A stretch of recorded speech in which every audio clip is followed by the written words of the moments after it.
If there's one thing you take away from this video, it's that good decision making is more about trust in the process than it is about the outcomes. My name is Shanik. I'm an elected official, a lawyer, a trained mediator. I make hard calls for a living, and I don't always make them right.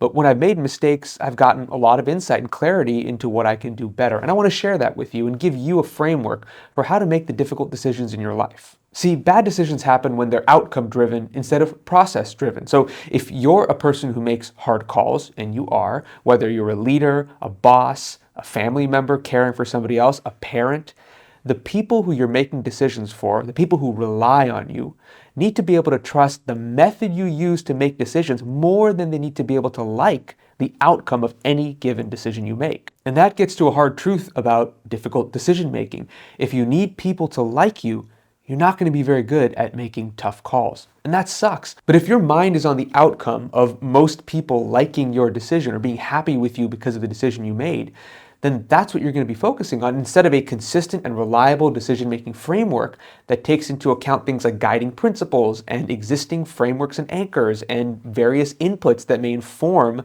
a balanced and well-reasoned decision-making process versus just what people want. I serve on a school board, the #1 public school district in California and one of the top 10 in the United States. And less than 2 years into my first term, COVID hit. And in the early days of COVID, when nobody knew what was going on, my constituency was split right down the middle. My phone was blowing up, my email inbox was blowing up. You have to close schools. You can't close schools. You have to reopen schools. You have to mandate masks. You can't mandate masks. You have to mandate vaccinations. You can't mandate vaccinations. People didn't know. They just knew they were afraid and they were scared, and we had the power to do something about it. But everybody wanted something different. There was one time I got 2 emails in the course of an hour. One from an epidemiologist at Stanford University, right down the street from our school district, saying, "We have been studying the data, we have looked at all the data, and you have to take this course of action. And if you don't, you are ignoring the data, you are politicizing everything, and you are ruining the health of our children." In the same hour, I got an email from a pediatrician at Stanford, right down the street, who said, "I am a pediatrician and I have been studying the data as it relates to kids, and you have to take this course of action because the data demands it. And if you don't, you're going to be responsible for hurting our kids." And they wanted two completely opposite things. So how do you make a difficult decision like that when the people relying on you are completely split down the middle, when the experts who know the subject matter are saying different things, and when you know that whatever decision you make, you're going to alienate and anger and disenfranchise a huge percentage of the people who rely on you? The way you make that decision is the same way you make any difficult decision in your life. It doesn't have to be on a large scale. It can just be one that's affecting a few people. It can be one that's affecting your employees or your family members or just you. And here's how you do it. You need to start by identifying a pillar you can anchor to, a set of guiding principles, constraints, parameters, something that is going to frame how you look at everything else. And you're going to take the good and the bad. You're not going to cherry pick. Whatever that set of rules and constraints are, you're going to take them all and you're going to use them to frame what comes next. That can be an organization's core values or policies. It can be your own moral code or your spiritual or religious text. It can be a set of laws or ethical rules for a profession. Whatever it is, find that pillar. Establish something you can anchor to. And that takes care of like 75% of the arbitrariness of decision making, because you have an amazing starting point with rules and parameters already laid out for you that you can follow. So you're not making things up from scratch. You're following a set of principles that you're anchoring to. So in the COVID example, our decision-making pillar was basically made of 2 things. One, we are not medical experts. We're not going to be making decisions about health and safety just out of the blue. We instead are going to tie ourselves to the guidance and the recommendation of the county health department. They are the jurisdictional body closest to us that has authority over what it means to be safe in COVID. They're looking at the data, they're looking at the science, and they can tell us. We may or may not agree with them, but we're going to follow those recommendations. We're going to tie ourselves to them whether we like them or not, because they are the experts on it. We are not. That's a pillar. The second was, we know that in order for kids to learn most effectively, they need to be in classrooms. That is another guiding principle that we had, subject to the recommendations, the guidance of the county health department. Those 2 things were the main pillar of our decision-making process. And every decision along the way during COVID and all the inputs we received were all framed in the context of those two things, our guiding principles and our framework that we had established, the pillar we anchored to. Once you've got the foundation that you're anchoring to, you've got to look at the inputs, which is the people, the consequences, how this is going to affect the people who rely on you to make this decision. Are you going to listen to the people who stand to benefit the most from this decision? Are you going to listen to the experts who have the most subject matter knowledge on that area? Are you going to listen to the people who pay the most? Or are you going to listen to the people who are going to suffer the most negative consequences as a result of any potential decision you make? Or are you going to listen to all of them? How do you decide who to listen to and what weight to give all of these inputs and voices that you're going to hear on your decision? The first thing you've got to do is you've got to make a list of all the stakeholders, all the groups of people, the categories of people that your decision is going to impact. Now, you may know in your mind generally who it's going to affect, especially the people who are going to get directly impacted by it. So, if you're a manager or a boss, you sort of know, yeah, your employees are going to be affected by a decision you're making. Maybe your customers are going to be affected by a decision you're making. Maybe the shareholders of the company are going to be affected by a decision you're making. But you've also got to think about the indirect effects, like the families of the employees may be affected. And then the hard part, you've got to think about how you are weighting each of these inputs. Are you going to be listening to all of these voices equally and weighing them equally as you balance the benefits and the risks of your decision? Or are you going to be weighting some voices more than others? Let me just tell you, you will be weighting some voices more than others. Even if you don't specifically intend to, you have your implicit biases. Aren't you going to be weighting more voices you trust, people who are closer to you, friends who are in your ear?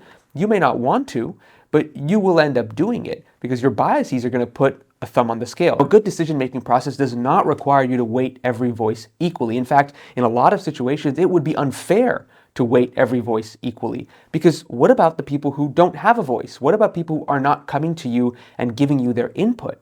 If you're weighting every voice equally, you're necessarily excluding the people who may not be engaged. And in elected office, that's a lot of people. We may get 100 people coming to us on an issue that is particularly important to them. But out of 65,000 voters, that is a drop in the bucket in terms of what everybody in the electorate may think on an issue. And so listening to the voices who are talking to you is one of the inputs, and you've got to weight them all relative to each other, but you've got to remember and keep the perspective that there is more in terms of decision making and deciding how things are going to impact folks than just listening to people who are telling you how they're going to be impacted. Now that you know how you're going to weight these different impacts or inputs differently, you actually have to analyze those impacts. You have to think through how your decision is going to affect each of these categories of groups that you've written down. The value of this exercise of going through each and every category of person, every group that it's going to affect, and looking at how it's going to impact them is totally going to change the way you make the decision, because you are going to be seeing this issue from tons of different angles that you never thought of before. And that is going to give you a wider perspective, a more global perspective on the impacts of your decision. Seeing all of these angles and impacts is really going to help you realize that decision making is never binary. You may be broad strokes constrained to a binary option, but within those two areas, around the fringes, there are tons of opportunities to tailor your decision, to do additional things, to do the most good and the least bad, to make sure that you're mitigating any negative impacts, or at least most of the most negative impacts on the people it will impact the most, and raising the benefit for the people who might stand to benefit from it the least. Once you've considered all of your inputs and you've weighted them relative to one another, you've considered all the impacts and consequences, and you've viewed everything through this foundational lens, set of guiding principles and constraints, then you actually have to make the decision. That's the hardest part, because by this point, if you've done your job right, you are sort of perseverating in circles in analysis paralysis, because you are looking at all the bad things that could happen no matter what decision you make. And that's a really hard place to be. How do you make a decision when you are so steeped in knowing exactly what could go wrong no matter what path you take? There is no magic answer to that one. There comes a time that you just have to choose. And that's the time when you've got to trust your gut. How in the world can trusting your gut be a reliable and a consistent way to make a decision? Well, it's not if you're just trusting your gut.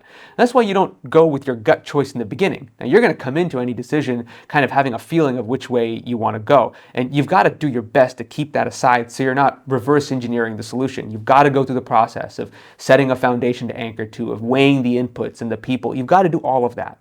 But when it's time to actually make the choice, when it's time to do the thing, then the only thing, all other things being weighted and analyzed, that's going to motivate you over the edge of the decision is your gut. By the way, a decision-making process is only as strong as the trust people have in it. Because if people don't trust the decision-making process, then they don't trust the leader that they've entrusted to make the decisions, and it all sort of falls apart. So you've got to communicate how you're making decisions, why you're doing the things you're doing, because that is going to engender trust in the process, even if the people who are there relying on you don't agree with you. Even if they don't agree with you or your outcomes, they will at least trust that there is a process and you are being thoughtful about it. And they may still disagree with you. There are tons of people in my district who've come up to me over the years and told me that they disagree with specific decisions I've made or specific views I hold, but they respect and they trust my decision-making process because I am transparent about how and why I'm thoughtfully analyzing all the issues. That's a super important piece of whatever difficult decisions you're in charge of making. For your family, for people you love, for people at work, for your constituents, you've got to be transparent about your process because that, again, takes away the arbitrariness and the mistrust that so many people have about the people we put in power to make decisions for us. You may have to make a difficult decision today or tomorrow or next week, and when you do, try this method. It's going to engender a lot of trust from the people who rely on you, and it's going to totally change your approach to making decisions. It's going to broaden your perspective. It's going to give you the confidence to choose in a way you might never have had before. Let me know how it goes, preferably down in the comments, and good luck. And I'll see you next time.